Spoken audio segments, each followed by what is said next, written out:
Hello everybody, welcome to SketchCraft Live. I am Rob Duenas, graphic artist Esquire, and if you're joining in for the very first time, you should know that we typically, more or less, rant about art, movie, and comic related news stuff chosen by either us or you, the audience. Joining in today to talk about all this stuff is Brandon Mega Potato James. Brandon, say hello. We're back. Hey, we're back. Also joining in to chat is Ashley West from GangFeather.com. Ashley, say hi. Hello. Hey, all right, so we got some topics to talk about. We got SketchCraft news, we got some fan questions, we got some anime. San Diego Comic-Con was here last week. We'll talk a little bit about that, some of the stuff going on, plus whatever the hell Ashley's been up to, which I get questions all the time from people like, what is she doing? Like, I'm like, I don't know, installing printers, I think. So we'll find out. All that and more. And logging into Google on episode 41 of SketchCraft Live. So let's talk really quick about some SketchCraft news. We got some new stuff here at SketchCraft. Let's see if I can be a baller here for a second, right? Right, we got some new tools here. We got an iPad Pro. Look at this. Ooh, we got an iPad Pro. Why did I get this thing with the iPad Pro and the pencil? For Game Cave development and roughies and all sorts of quick development tutorials. So I'm going to be doing a whole video later on tonight on just using this, buying one, using some basic software, how it works. And then over the course of the next few weeks, you're going to see a lot of speed videos and sketchy silhouettes and poses. And a lot of the stuff I've been doing on the art tips will be done here, and then we'll put it on the channel as well for you to follow along and sort of try out yourself. So I got some cool new toys we can play with and help make Game Cave. I got it so I can do my storyboards and my thumbnails for all the sequentials, not in my room. I don't know about you guys, but there's like this thing called a heat dome going over the whole country. And my room has been getting up 100 degrees with 85% humidity outside. So I have literally been a walking SpongeBob. Like SpongeBob, right? So it's like a sauna in your room. Yeah, I got this the Dark Knight Returns Gallery Edition, and I was trying to look at it, and I couldn't put my hands on the book without warping the pages. Like I had like tissue, like said the tracing paper covering I had like gloves. I'm like, this is ridiculous, you know. So I finally forked out the fucking cash to get some dehumidifier thing to keep the air from absorbing moisture. What else is going on in SketchCraft? We've been doing commissions. I've been doing commissions. Brandon's been doing commissions, and Ashley's been drawing.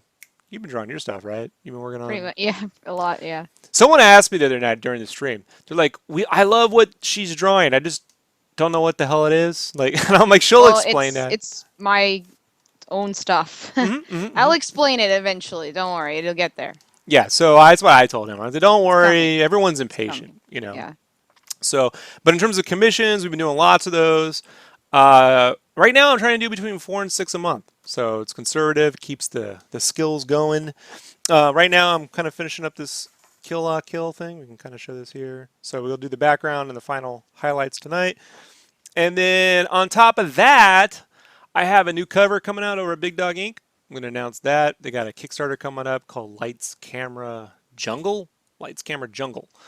And they'll be having a big Kickstarter party August 6th. So I will be driving into Phoenix to go hang out with Mega Potato. And Woo! Am I doing the flats on that? Yeah, you are. So soon. Woo! I'm a part of something. Yeah, you'll be doing that this weekend, Brandon. Ashley? My weekend's going to suck. Once again, I feel left out. What I'm hoping. I just feel left out because everyone's always like in Vegas or Arizona or California, and I'm like, I'm in Texas. Well, what I'm hoping is that right now we do 2 cons a year, the Vegas con and this tiny little Arizona con. I'm kind of hoping that tiny one, if I can get a bigger budget here at SketchCraft, I can make that maybe something closer to Dallas or whatever con you guys have going out there. So then we could all, you know what I mean? I can get 2 tables, you can have a spot, and then we can actually, once a year, have a fucking SketchCraft get-together, you know, bring the wife, and Brandon will bring his dog, you know. And Gamora will show up in cosplay. That'll be amazing. I love my dog. Dog cosplay. That'd be awesome, right? Wait, is your dog's name's Gamora? Mm-hmm.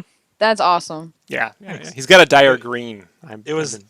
She actually has a full name too, but it's super nerdy, and Rob will make fun of me. So I'm going to say it anyways. Her name is Gamora Beatrix James. Hey, Hey. nothing wrong with that. No. So She's got a real name. we're definitely working. I'm trying to find a way to do that. So, because people, Brandon, you've seen it. They from the YouTube they cometh to the shows, right? Like, Oh yeah. They come up, they talk to us. They say, "Oh, hey," they give me a hard time because it's fun, but I appreciate it because at least they know who I am. I'm like, hey, yeah. They're Other like, guy. I mean, it's gotten better. I will admit, the first year I was on the cast with you when we were on iTunes, and people were like, "Oh yeah, you're the other guy. You're the guy that gets shitted on by Rob." And I'm like, "All right, cool. You know who I am. Thanks." I remember listening to those, and I remember you breathing into the mic and Rob Oh. saying something. and I just ignore it and keep just pounding. Like that's Yeah. a sign of weakness for me. Like, No, I but just, but I like it was cool. It was funny. Like I really loved the dynamic, and so I am gonna hold my breath moving forward every time I'm not talking. yeah. My favorite thing now is when you and Wesley actually talk about a game I hate. I think Destiny. I'm slowly building up extra props to do something during those moments. So when I just don't care. It's better if I'm not watching the live stream because we don't know. Yeah. Okay. What else is going on? Also, finally, power prints. I'm a little bit behind on that. It's been about 3.5 weeks since I've updated. So you all know out there, I'll be making an update soon. I am working on the stuff just with the Vegas Con. I came back, got real sick, and I'm not one to complain, but Brandon heard me. It was bad. And so last week we did a cast, and I was still all week coughing. Like it wasn't good. So I'm fine now. Everything's good. So I'm actually glad because I'll be honest, folks. I don't know about you guys. I think taking a break from the power prints for a few weeks helped. Getting I had about a dozen pieces to finish just to move the prints out, and then I had the stretch goals. And when I got the stretch goals, I had to do all the roughies for the stretch goals. And I don't know about you, but I have to put a lot of reference gathering into my work. It's not enough just to draw like a Chrono Trigger character. I have to draw the game and the boxes and all the characters, and so each roughie was a lot of more effort than I always go in my head. I'm like, it's no big deal. Then I go and do it. I'm like, what did I do? Why did I do this? So I'm really glad I took a break. But this week, starting tonight, I'll be catching up on that. So Brandon, here's what Brandon's schedule is going to be like for the next 2 weeks. Brandon's got the Big Dog cover flats. He's going to have to do very fast. It's very fast. You're going to have to do that. And then you're going to have to do the Battletoads. And you got the Rick and Morty coming up. And when you're done with that, you got some X-Men. No, Final Fantasy. Yay! So Brandon's schedule is going to be very, very. Can't wait. I love it. Yeah, can't wait. I can't wait. I So was let's- excited earlier when I was like, "Hey, I'm gonna do flats for a cover," and then now it's like, "Hey, flats all day." The cover's easy though. You Eh. don't have to worry about that. It's another McFarlane homage to Spider-Man 300, so it's not gonna be too hard. Anyhow, let's move along. I want to talk really quick about a question that was brought up on the stream the other night. Let me grab the person who brought it up. 1 second. Luckily the stream stays open here. Okay, so RJV_arts on YouTube asked that he had a question. He said, I just created my art channel a couple months ago. Can you give any tips on how to grow subscribers? So I have some follow-ups to that. First, congratulations on having a channel. Good job. Yeah, You're on the right path. Yeah, congratulations. He says he only has 343 subscriptions right now. So here's my advice on how to grow your subscribership. You got one of two ways. The first way is just copy everyone and what they're doing. Just do whatever's popular. If everyone's playing Pokemon Go, you cover Pokemon Go. If Batman's coming out, you cover Batman. You come up with some gimmick, wear costumes, animate really expressively at the camera for no reason, yell for no reason. That works. Yelling. Wear a bra. I think that I might was gonna say it what helps if you're a girl sometimes. helps if you act like a girl. Brandon, you know what I'm talking about. What I would say is you could sell out and just basically do every trend thing there is, and you'll probably get some, statistically speaking. But I really think the fact of the matter is that the only way you could sort of guarantee that, you can grow what you're currently doing and still, be a respectable, honest person in life is to not do that. That's the second option. The second option is whatever you're doing now, continue to do it. Continue to do it. Like if you love, let's say you love Mario games and you just want to draw Mario stuff. Let's say you just love robots and you just wanted to draw random robots. That's what you're going to just do that for a year. Keep doing that every week.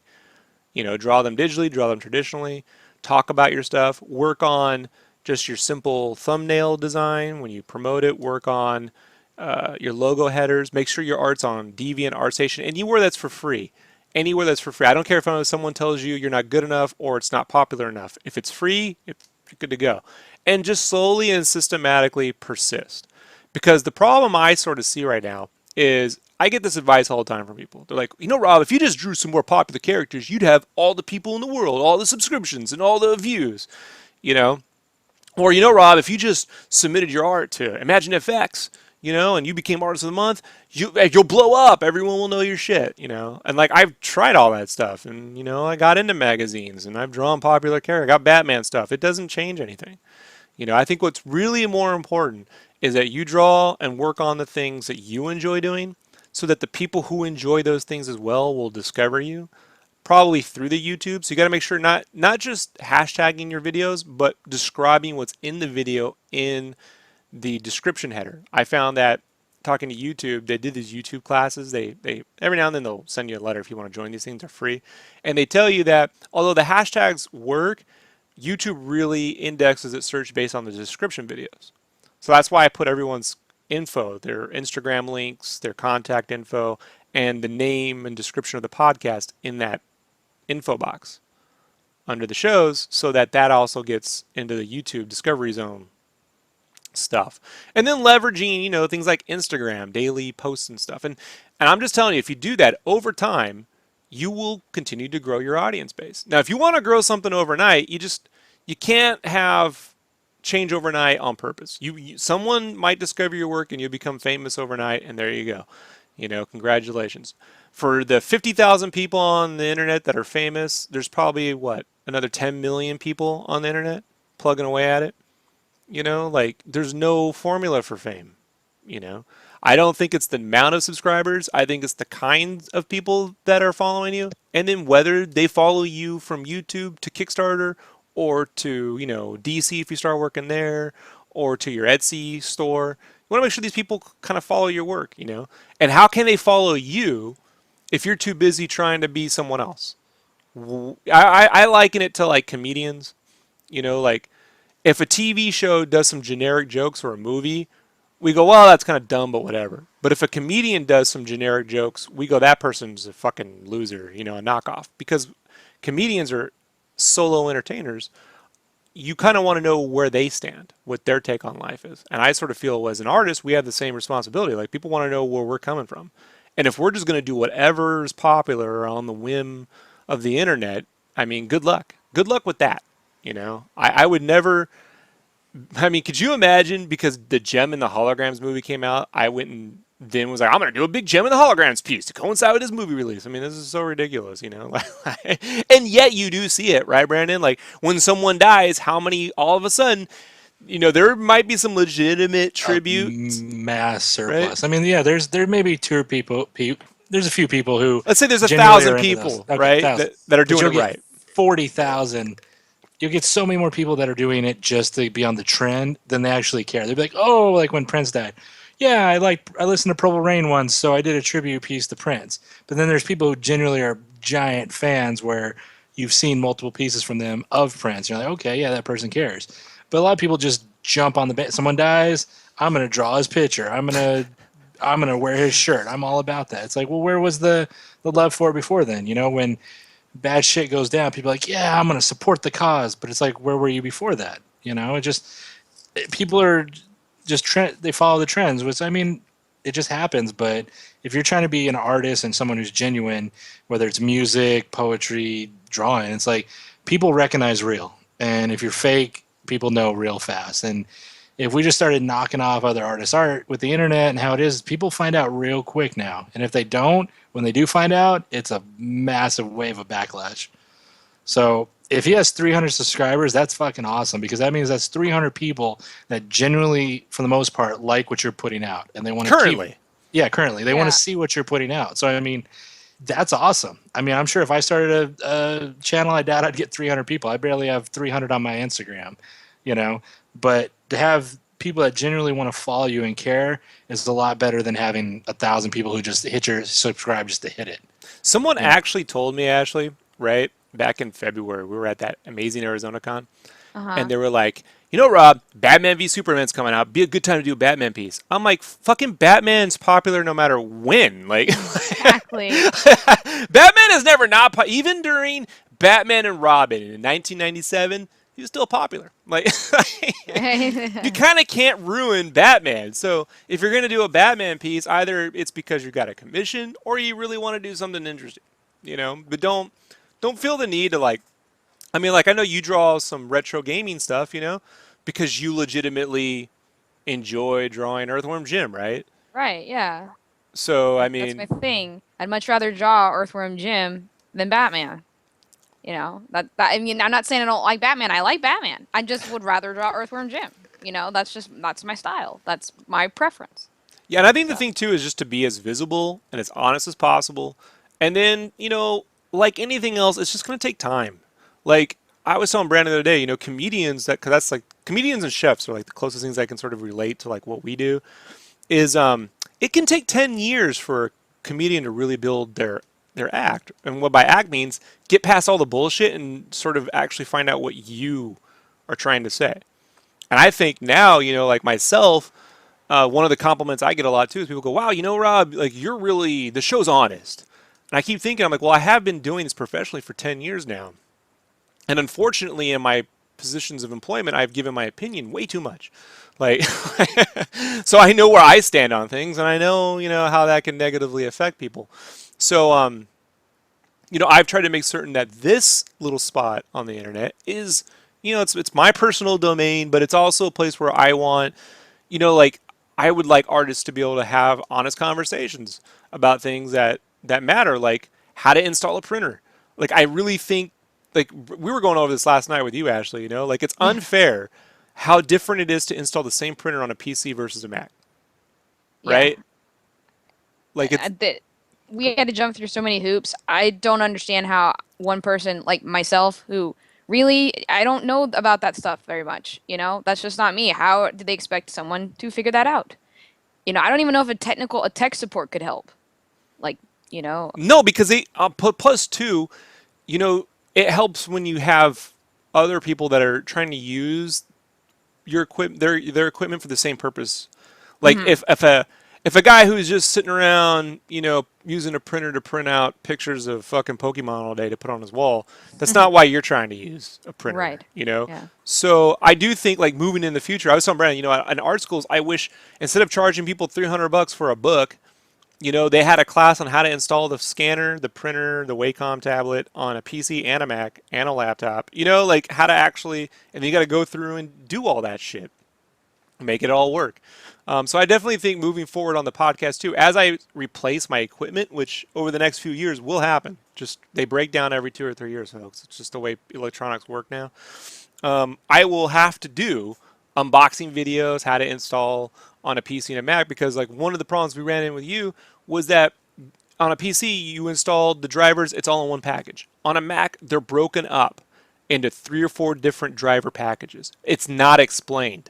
That is not in the manual. The manual explains the PC version of the events. The Mac version of events are completely different.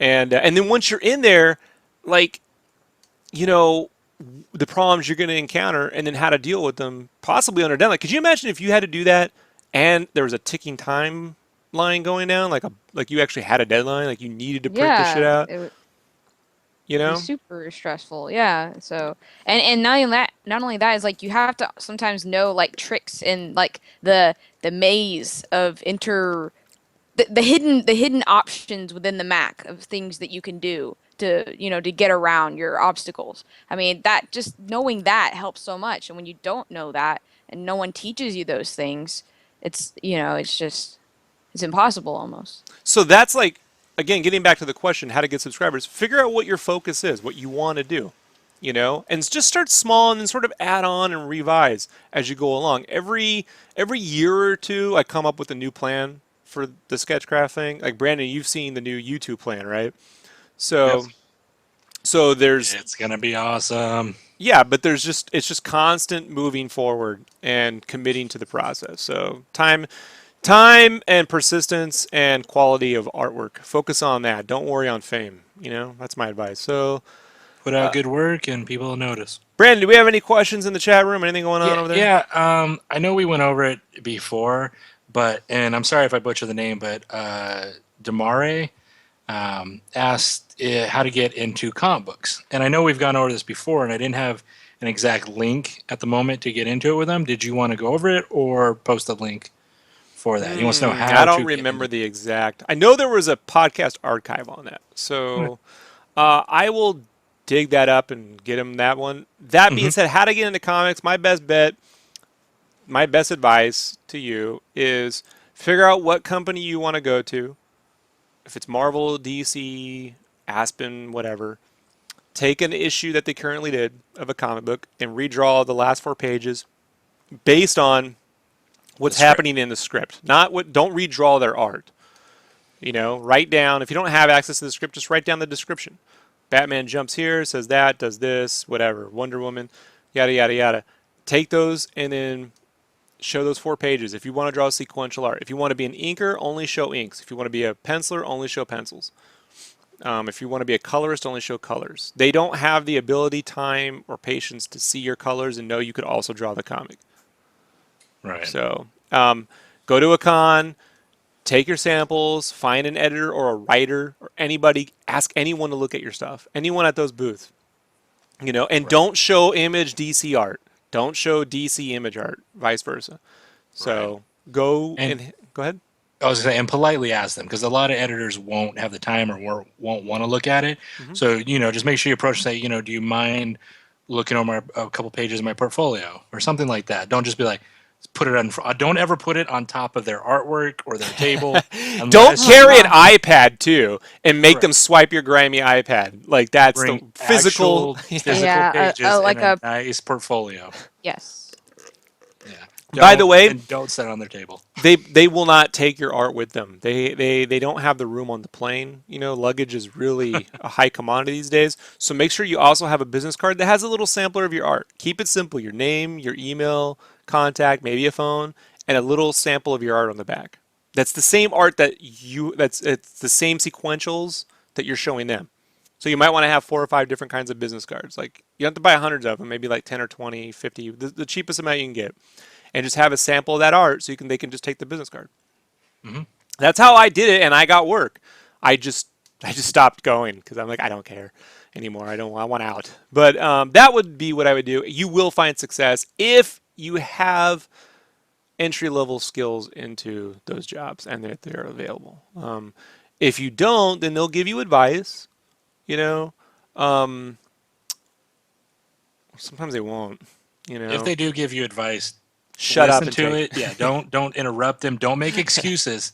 Just listen to them and say thank you. Don't if they're like, well, you could work on the arms or whatever, or anatomy or whatever. Don't be like, well, I rushed it, so I didn't really have time. Don't give them excuses. Just say thank you and just take it. Take it as advice because they're going to be brutally honest. That's how Yeah. Rob was with me, and Matter it of took a fact, if long you're time. wondering if your stuff's good enough to show to an editor, bring it on over here. I'll give you the real, honest answer. So you don't have to stress over that. One of the things I used to do as a kid, and I've said this many times, I grew up going to San Diego Comic-Con, which we're going to segue here in a minute. Yay! Countdown to segues. segue. So I grew up going to San Diego Comic-Con, and I never felt comfortable bringing sample pages because I was in high school. I knew I couldn't draw comics. Even if they said, hey, you want to draw a comic book? I was in high school. I took care of three brothers. I worked a job. Couldn't do it. So but what I did do instead was I used to just stand and watch. There used to be this long line, right, with an editor, and you could stand in it and have your stuff looked at and looked at and looked at. And I would just stand at the front and say, "Can I just watch?" And because I was young, those editors would be like, "Yeah, that's cool," you know. And that would make the people with the portfolios look real nervous because now little kids watching them too. And I'd just go, I'd shake my head when they go, this isn't good. And they go, okay, all right. Like, don't ever do this. I'm like, I won't do that. You know, you did it, but I won't do it, you know?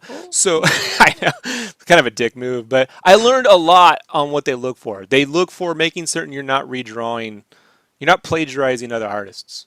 First and foremost, if you really want my biggest opinion, and that your storytelling's clear, and that you can draw more than pinups, that you're actually drawing, being able to draw backgrounds, and that you can know how to leave room open for lettering. So, just focus on a Z pattern.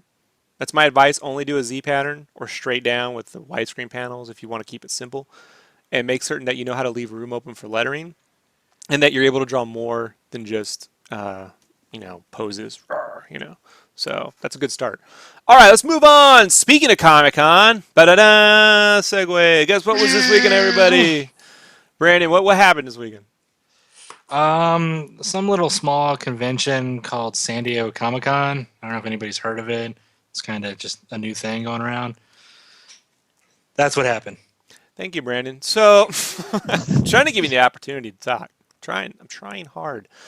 San Diego Comic-Con happened this week, and Brandon can tell us right now what was going on the It's Sunny in Philadelphia panel. I must know. Jesus Christ. So Wait, did you actually go there? No, I did not. Oh. And mostly, okay, Shit. if you're an artist, okay, and you have friends that are not artists or friends that vaguely like comic book related stuff, every time San Diego Comic Con rolls around, they will text you and ask you questions that you have no fucking idea about. I had someone text me, "Hey, you going to San Diego Comic Con?"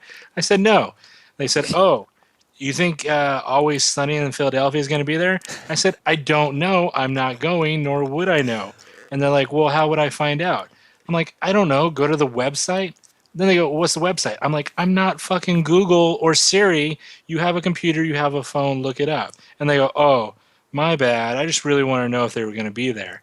I'm like, again, I don't know if a cast from a comedy show will be at a Comic Con, even though this Comic Con is very Hollywood driven and TV driven. I'm like, I don't know. And that happens all the fucking time. I'll have people, "Hey, what'd you get from San Diego Comic Con?" I'm like, "Did you see me post pictures?" "No." "Well, then what makes you think I got something?" "I don't know. You like that shit." Okay. I like that shit. I like food, but it doesn't mean I eat it in my fucking sleep. I mean, I just, We cannot confirm or deny that accusation. if So- I could, I would. That I would be could really scary. Sometimes when I'm at Brandon's place, I can hear the snoring and You wake up and there's rappers. Comic-Con is weird. Every year, Okay. it becomes more like pop culture con, right? I think it's already there now for me. Oh, yeah. I don't even go anymore. I stopped going as a fan around 2002. 2001 was the last one I went as a fan. I remember I was at the line for it was right after Spider-Man came out, right? Yeah, Spider-Man. It was 2002. Might have been 2002. But I remember the line for I went to go see the premiere of Samurai Jack, and the line was out the fucking street. And I was like, this is ridiculous. I've never seen anything like that. So it just got too crowded. And then I started going, to pitch books, and then I started going with play. Now I don't even go near downtown. It's weird. I see a lot of people posting things like, these exclusive parties are going down, and you got to be an insider to get into this one. And I'm like, there's nothing insiderish about being a fan of comics. That's not. That's more like Entourage, right? Like Comic-Con's more like a giant episode of Entourage, which I like Entourage. It's funny. But someone asked me this week if I was going, and I explained to them, "No, I just went to Vegas Con." And they're like, "Oh, I don't, that's like, what's there?" I'm like, "Comics." And they're like, "Oh. Yeah, I'm going for, they got this new exclusive toy." And I'm like, I just got clowned for going to a other Comic-Con because it had comics. Like, it's the strangest event ever. It's very weird. Comic Very. Con. I But don't want to say elitist, but it's very. Oh, you're not going to San Diego Comic Con? No. oh, Me I've neither. been getting that one for years. Like when you tell them you're not going, my friends will go, "What's wrong with you?" And I'm like, "Well, I'm a loser. Like, don't you know that? Like, I'm irrelevant." Uh, Ashley, have you ever been to San Diego Comic Con? Um, what makes you think that I could actually get into it though? I no, as a fan. as a fan. You, Yeah, exactly. No. I mean, oh, how do you get in? It's super hard and it's you have to donate your firstborn child. yeah, except that's totally not gonna happen. Yeah, it's weird. I asked this of you because since you're the youngest of the artists on this panel, uh, you don't remember a time when you could get into San Diego Comic Con. Yeah, that's what I'm saying. Like, how do I get? I don't understand. I can't That- fathom that. that's how I feel old. I'm like, oh no, I remember when you just used to show up. You And know, sometimes part of me It was kind of in a hotel wishes when it was Rob used like to go. that. one at a time, folks. Sorry, go ahead, Ashley. Ashley. Go ahead. So part of me kind of wishes it was like that because again, it is so hard. It's like, why even try? Like, there's no point. Vegas Like, Con's like that. Phoenix Comic Con was like that until about a year or two ago. It's kind of now getting out of control. So I think what's weird about Comic Con in San Diego, the thing that kind of gives me a weird vibe, aside from the LA-ness and the moviness of it all and the insider parties, is that they're pulling this move where they're trying to trademark the name Comic Con, so no one else can use it. And if they haven't been too vocal about this, because last I remember, they're supposed to be a nonprofit. Anyhow, um, if you've noticed new cons that get made, they're not called Comic Con. They're called like the Amazing Arizona Fan or Expo. Fan Expo, right? Yeah, because Comic Con's they're in competition with New York Comic Con, and so New Yorkers, you know how New Yorkers are. Everything is like there's New York, and then there's death. Like that's it. So when the Comic Con goes on in New York, it's like Comic Con is everywhere, and somehow San Diego is like feeling jilted or left out. I don't know. It's the weirdest thing. It's not like they exist simultaneously. It's not like people are like, I would go to San Diego, but I spent all my money going to New York Comic Con. That doesn't exist. They're on two opposite. So they want different names. And I don't know how you trademark a name Comic Con because, first it was San Diego Comic Con, then it was Comic Con International, then now it's SDCC, and I don't know what the fuck they're gonna do next. But it's just really weird. It's a weird convention. I still think like look if you're a fan of the movies and sideshow collectibles and exclusive toys, it's fucking totally awesome to go. I mean, if you want to see some of the bigger people that like Kyle came into town and he wanted to go see the guy who created Mouse Guard, like and get a commission from him. Probably not a lot of conventions the Mouse Guard guy goes to, so it's a good spot to still do that. I think for me, if I were a fan and I wanted to see, some more indie artists or have the possibility of hanging out with Greg Capullo, not surrounded by 7 billion people, I'll go to somewhere near where he lives, like in Phoenix or Vegas or something. Like somewhere where I think, let's see, Comic Con's 150,000 people. I sat two tables down from Greg Capullo at the Amazing Arizona Con before you came with me when I was by myself. Two Yeah. tables down from him, just chatting with him and Merritt Michaels. Yeah, So, and we sat next to Mark Bakley last year yeah, so or this I past mean, year. Yeah. I'd trade that over being crammed at a San Diego Con. So So there are other cons. It's hard to tell what that, I think because the media surrounds it, it's that thing. I do feel bad that there has to be a hotel lottery. I find that all to be just strange to me, that's insane. So, you have any thoughts on Comic Con, Ashley? Or the San Diego Con in general? Or then you feel left out? Yeah, I mean, I guess I don't know. Like I said, it just all seems very difficult to me to get. I mean, I wish I could go. If I could, I would. It's just, I mean, I looked it up, a year or two ago, and it was like I felt sorry for like anybody that was like 12 and gonna turn like 13 in between that period, because then it's like if you turn 13, then you got to do this weird thing where it's like this and this and this, and I'm like, they're just turning 13. They're not a kid anymore. I mean, it was just, I like, like just. Yeah, I don't know. A I guess it Sketchbook just seems LP in the chat room says Dallas Cons priced indie artists out of their shows. So that's a whole nother interesting. conversation. Every Yeah. every con eventually does that. You know, they make it so Artist Alley becomes Artist Exhibitors Alley, like it's Exhibitors Yeah. Alley, where it's basically an exhibitor's table. It's $600 to get one small little fucking table. It's just not even worth it. Like, how do you expect to make a profit You when you don't. have to pay? You can't. And that's why I like really, sometimes I don't get asked a lot, but sometimes, I get asked, "Are you going?" And I'm like, "Oh, I don't know." And it's probably no because I'm not gonna make a profit, Well, I'll tell and you why I used to soak up that cost is because writers and or editors used to walk Artist Alley and headhunt for talent. And right? they'd hand. I got a lot of business cards just by having an Artist Alley table. That Yeah, doesn't and happen anymore. yeah. Doesn't happen because editors, if they go and there's a budget to go, they get in, they get the fuck back out. There's just, that's why you have to now go to edit. You have to shove your stuff in front of people. They're not going Yeah, to walk 'cause, Artist Alley and see what's kind of new and meet well, people. It's not going to happen. it's super saturated, I and haven't had it happen in 8 years, and my art has gotten better, right, Brandon? Oh yeah, Yeah, so a that's little, just a little. yeah, just a little bit. So as for coming to Indianapolis Comic Con, folks, I'm on the West Coast right now. There is no way I'm going to be able to travel to a con on the East Coast or even in the Midwest. Unless they fly you out and pay for Unless they, everything. and I have made open offers to every con. I've had a few get a hold of me. One time, Wizard World was like, "Hey, we'll give you, a booth at any show." I'm like, "Which one? Really? How about this one? Oh no, not that one. How about this one? Not that one. But we'll give you one in New York." I'm like, "I'm not flying to New York. You know what I mean? Like that. I got to spend out $1,200 between the flight and the hotel.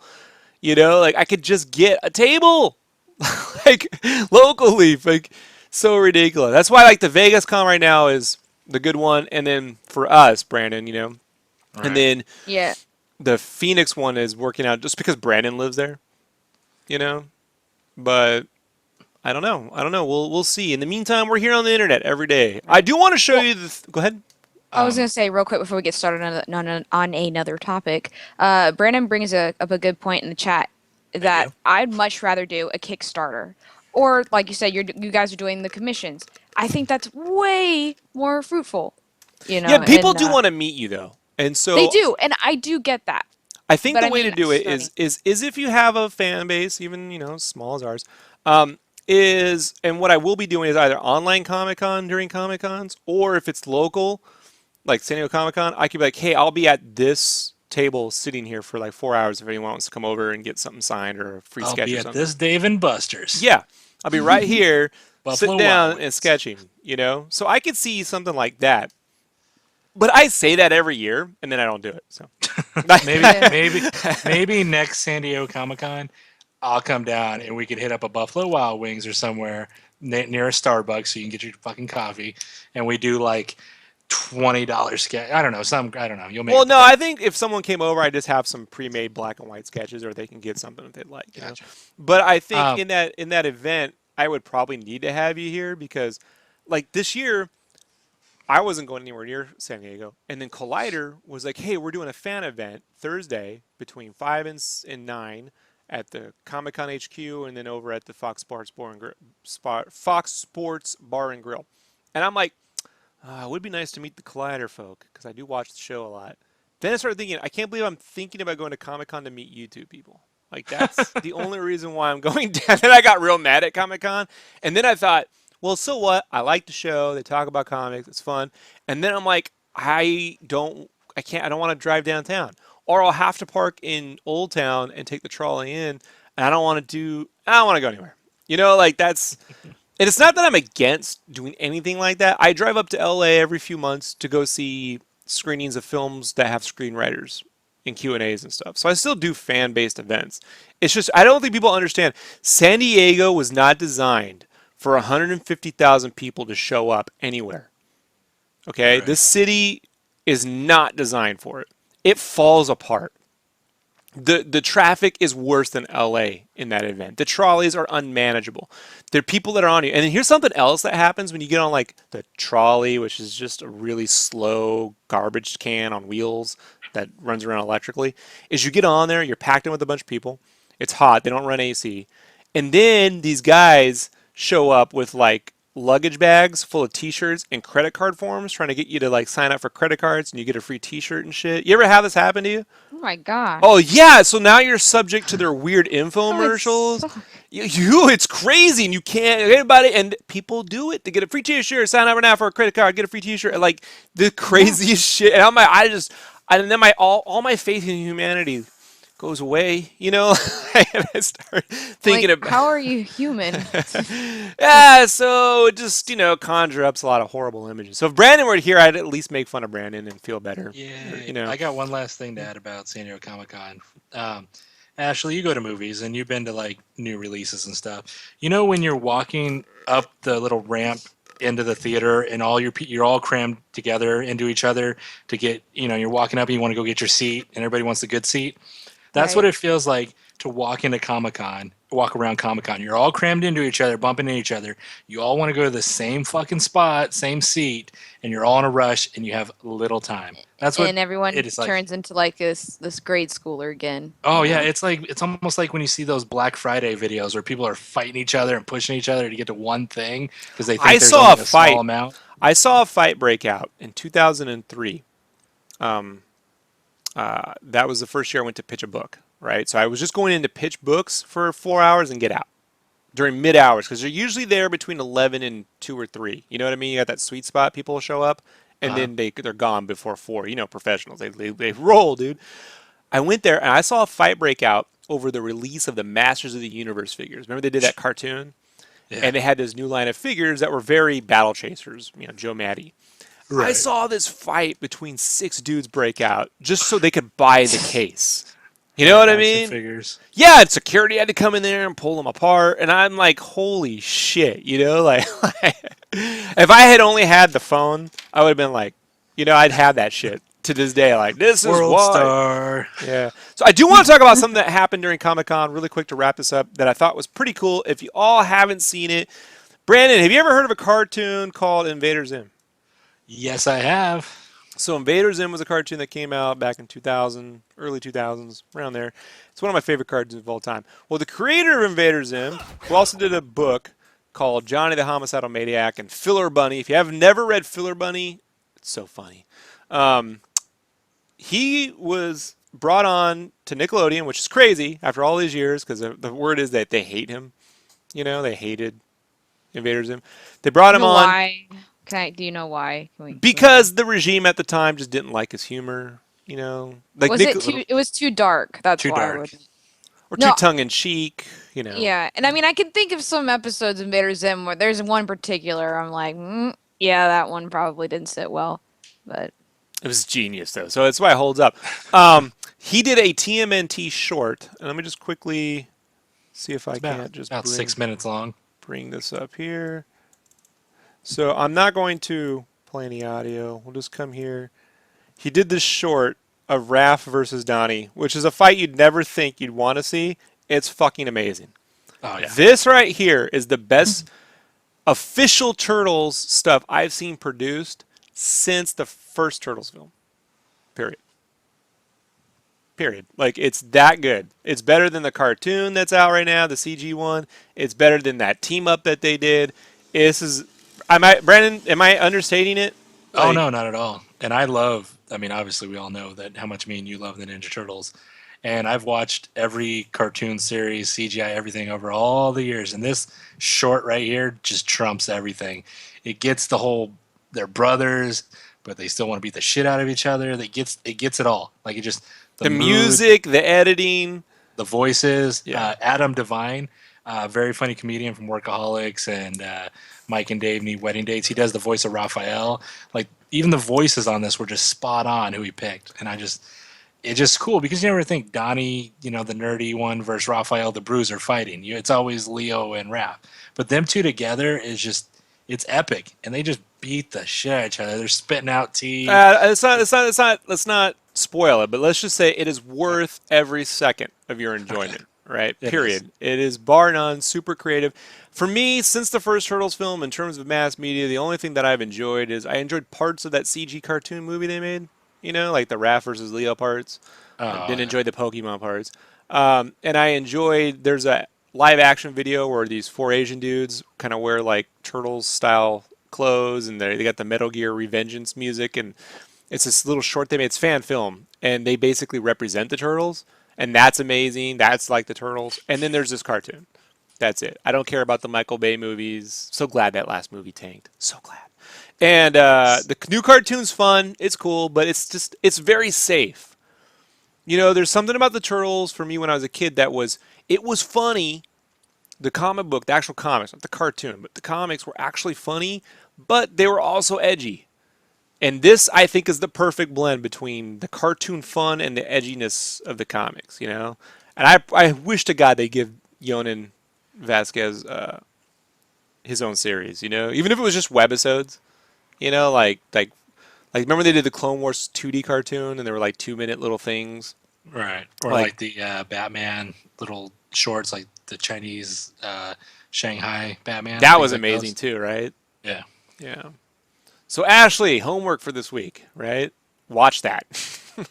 Will do. You will Yeah. have an amazing time. No, hearing Donnie and Raph, I'm like, wow, that's awesome. I remember playing it for my wife, and she's like, "What? Why would they fight? Like, the very Why idea of it. not? That's awesome. That's like the ultimate. Whoa, I don't know. Like, wouldn't it So be great just to see Splinter and Casey Jones kind of like yeah, disagree? Like we've yeah. never seen that dynamic, you know? Right. So, It is pretty. Yeah, yeah. That's and awesome. and this is something that I've been hoping to see for the longest time, not just from Nickelodeon, but from pretty much like Disney or anyone else. Why they don't bring in young animation directors, young animators to do shorts with pre-existing characters in creative ways, I don't know. There Oh was yeah. that Mickey thing they did where they did a book recently at IDW that kind of like serialized it, where they did some avant-garde Mickey Mouse cartoons where he's a little bit more brutal, a little bit more Chris Falusi. There's a style of animation. Are, are you talking about the shorts Yeah, also on TV? yeah, where he's like Yeah, more I've red, seen a couple of those. and they're a little I'm like, violent and they're like Ren and I know. I'm Stimpy-ish. like, wow, that's pretty cool. Yeah, And I'm like, they should play those in front of the movies. You know, they yeah, they should should. give a lot of the Disney animators come from a college called Cal Arts, you know? And I was like, why don't they just give the Cal Arts people some budgets to do 1 minute, 2 minute shorts, you know, that are really sort of out there and put them in front of their films? I mean, just They could even be their final project. in a way that like, you know, Juxtapose is like a magazine that shows avant-garde paintings and street art and pop culture art, that Disney and these different companies should do that. And this is the closest thing I've seen to like the Disney shorts is that and this is that, and I'm just hoping that this is a continued trend. Like, wouldn't it be great to see some really interesting little like 1 minute, 2 minute things with Captain America animated by like Chris Falusi Oh yeah. or a Chinese or South Korean animator we never even heard of. There's got to be all Right. kinds of French animations, like the Ankama guys doing something with pick something, you know, any fucking thing, you know, like Rainbow Bright. They would just do something really weird, you know, and yeah, this was really the best thing to come out of Comic Con for me was this, and there was some amazing stuff. The Justice League trailer was dope, you know, the fucking Wonder Woman trailer was cool. The Luke Cage trailer was, you know, or the info, all that stuff was dope. But for me, like this was the coolest thing. Brandon, was there anything else that stood out for you for Comic Con news or anything? I really liked the this. It was called the soundtrack remix of Suicide Squad, where they showed a little more footage, like Joker and Harley together. I really liked it. The B-roll, I don't know or if it's the called final trailer? well. There's another one besides. There was one called the final trailer, but there was another one called the remix, and it was like with all. It was called the soundtrack remix, and they took all the songs that you see in all different trailers and like made a kind of beat with like, let's say Joker shooting his gun or them doing their blades, and it's like a long music video of all the scenes and stuff, and they showed you more scenes that you hadn't seen, and I really liked it. I thought it was really cool. And then on Conan, when the whole Suicide Squad was on there, they showed that whole Jared Leto as the Joker and Harley Quinn going through on the in the Lamborghini, and Batman jumping on top and her getting all pissed, and she's like, "We're having a date night." Shoots the roof. I really like it. I'm really excited. I think Jared Leto. I've said it before when they first casted him. He's gonna be an awesome Joker. So I'm Yeah, super pumped for despite that. the visual, whether you like it or don't like it, you got to wait for the performance, you know. Yeah. Yeah, So I'm actually interested in seeing that one. So it is And tracking higher than Deadpool in oh terms wow. of numbers. anyway, wow. Yeah, Deadpool had a 20 going in. This is pushing, had like a 17, 18. This is pushing 22, 25. The way the points work out, Pop Boom, Heroic Hollywood, Umberto Gonzalez put out a whole thing on breaking down tracking and how comparisons sake are. He did a whole video on it. And so if you want to check out Umberto's video on the Suicide Squad tracking, go watch that. It's pretty informative in terms of how Hollywood tracks and what the numbers mean amongst demographics. But it's tracking higher than Deadpool, which means it definitely can break 100 million opening weekend, which would be a giant win for them. For me, I just hope it lives up to the fun of the trailer, because right now, a lot of these movies just aren't, Are we going to do a Justice League trailer video? If not, I have two more things to say. Maybe later with Rich when we all talk about that stuff. But go ahead and say what you want to say now. Oh, I was going to say, the Flash, the actor I'm fine with. A little, I don't watch The Big Bang Theory, but what I have watched, he seems like that kind of character, that main guy that goes bazinga or whatever. The Flash character, when he's like licking the back of his mouth, with his tongue, and he's kind of like, I hope I want to see how they do the Flash. Like, it's weird seeing Grant Gustin be the Flash for so long, and that he has that charisma but also nerdy mix. Yeah, but you can't talk about I know. Jared Leto and then say No. you want the same from another guy. Like, none of that makes sense. No, I'm talking about the Flash. I know, but it's the same idea. Like, you Right, can't okay. expect him to do. No, I know. That's what I'm saying. It's just It's a multiverse. how they're gonna do the Flash. I wonder if it made me think. He'll of be that- fun in yeah. a different way. The actor Okay. will bring a performance, and obviously, I'm not- what I like I'm not- about this trailer, Brandon, is that they're talking. So we get a sense of what the movie actually sounds like when they talk. It isn't just a bunch of music thrown over action clips. So, look, I like Suicide Squad, but a movie, they're going to talk at some Right. point. And if they don't show you dialogue, it can scare you. You understand what I mean? Because the minute they Yeah. start talking, maybe all this shit falls apart. Well, Kate? the Batman and Wonder Woman exchange I really like, because when I used to watch the Justice League and Justice League Unlimited, Batman and Wonder Woman would kind of flirt and also kind of talk shit to each other. So I like that this movie continues that from Dawn of Justice, where they're kind of talking to each other, but they'll probably give each other shit. And I think Batman is a little bit funnier, more charismatic in this one, because he's like, man, I was a fucking dick the last movie, but now he's more hopeful. Like, He I'm gonna feels bring these more guys like together. the Paul Dini, Bruce Timm, Bruce Wayne. Yes. You know what I mean? Like, he definitely feels like you can see the Jeff Johns influence already. Like, it's a completely different, feel. I'll say this too about the Wonder Woman trailer. Cinematography wise, it's somewhere between like the Black Stallion and Doctor Who. Like, it's definitely got its own look. So I was overall very pleased with everything I saw as a fan. Oh, by the way, I did see the Star Trek movie last weekend. I braved the theater to hopefully not get sick. And I saw the Rogue One trailer in 3D. Wow.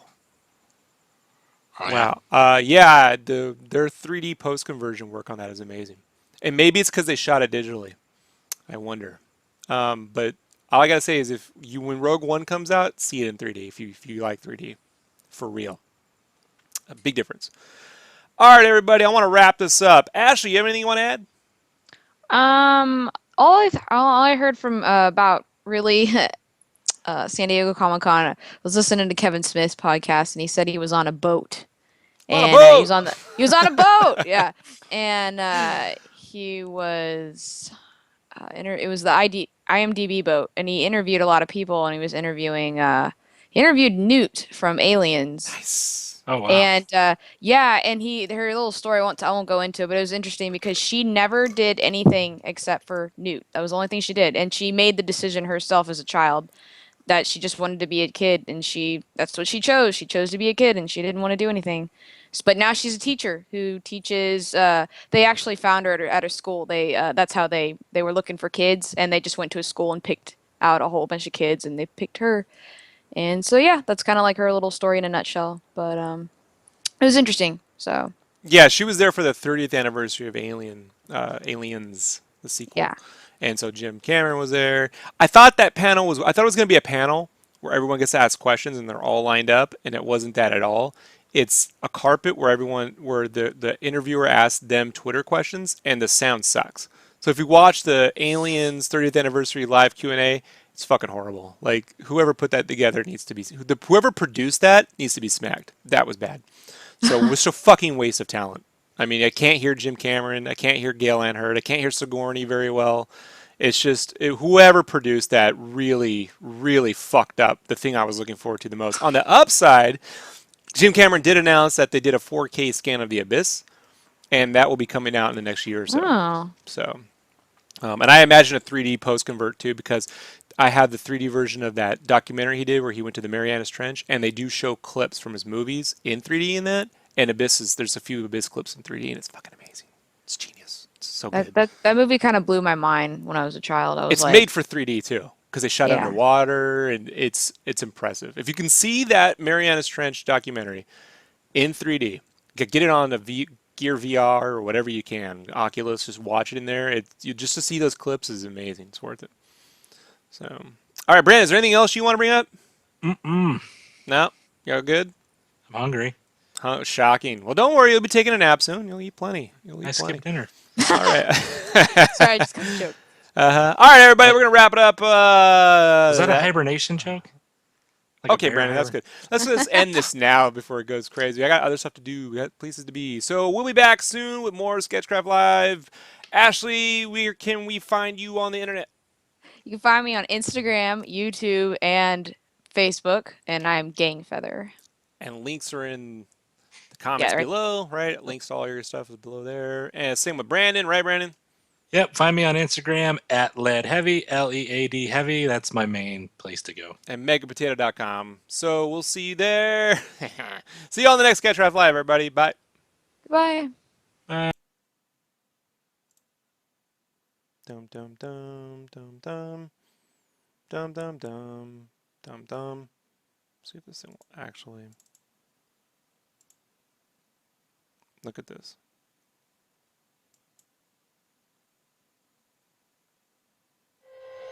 Dum dum dum. It works. Dum dum. Logo works. I gotta go by megapotato.com. Put Brendan's face on the internet. Bye.